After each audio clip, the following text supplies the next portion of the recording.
Palestine cities and short stories, please?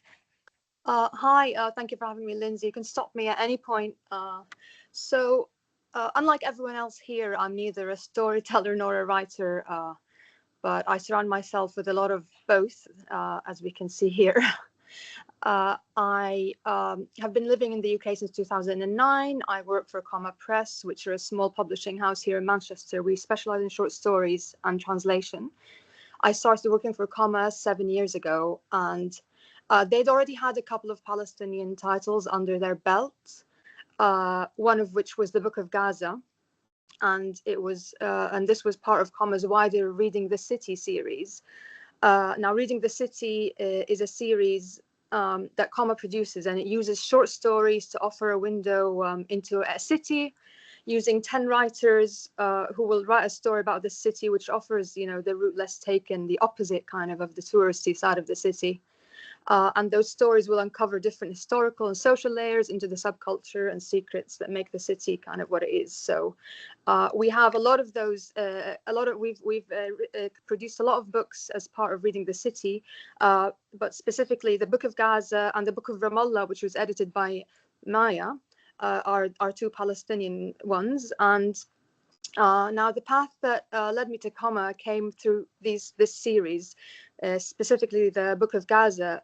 There's a writer in there called Talal Abu Shawish, and he was visiting the UK, and I was with him, and I met Ra, who was the director of Comma, after which I did some freelance translation for him, and it led to being asked to edit Palestine Plus 100, the anthology in 2019, which was a Palestinian science fiction anthology.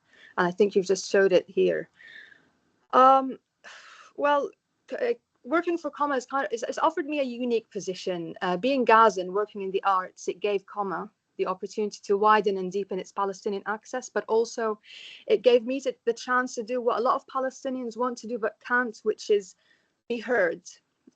And which brings us to now, because at the beginning of the genocide, I had so much rage, which a lot of people, I'm sure, or Palestinians can relate to. But my rage was more than usual, and I was helplessly watching, my hometown being eradicated, my family and friends being subjected to the newest, and most extreme phase of the Israeli occupation. We've all been watching the genocide, and suddenly it's all about the 7th of October this, the 7th of October that, something, that it was just all about that particular date, which is infuriating because there are so many specific dates in Palestinian history that date to decades well before the 7th of October. What about the date of Balfour, the Deir Yassin massacre, the actual Nakba in 1948? What about those dates?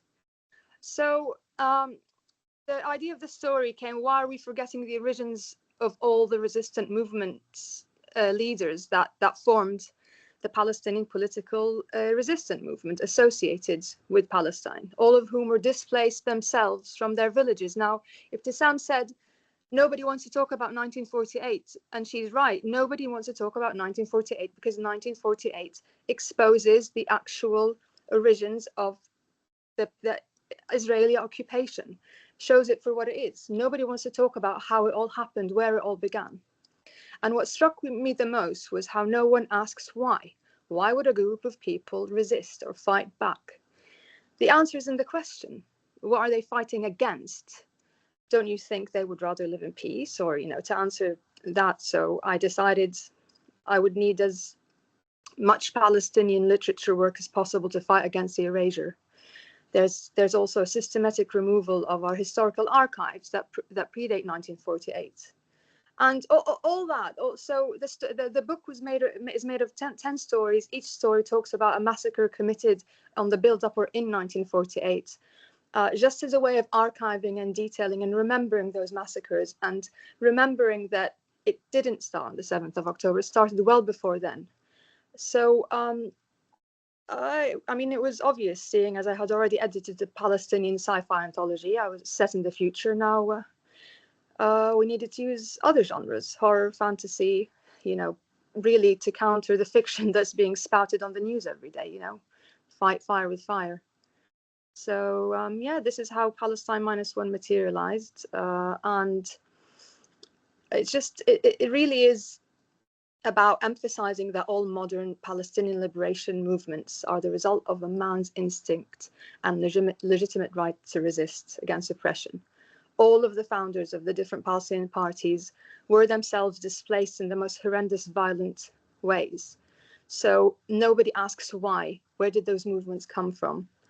And it really was just about that. I mean, my dad used to say, to understand our present, we need to learn from our past, or learn our past. So this has never been more apparent to me than when I was reading the stories that were written for this anthology. We all have a part to play in resisting the occupation.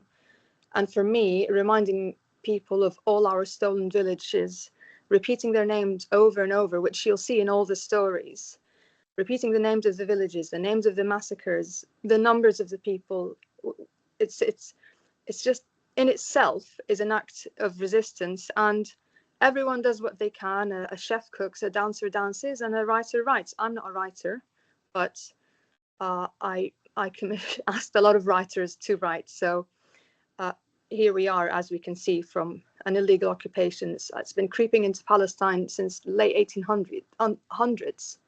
With the establishment of what was it, the first settlement, Rishon LeZion. It goes back that far.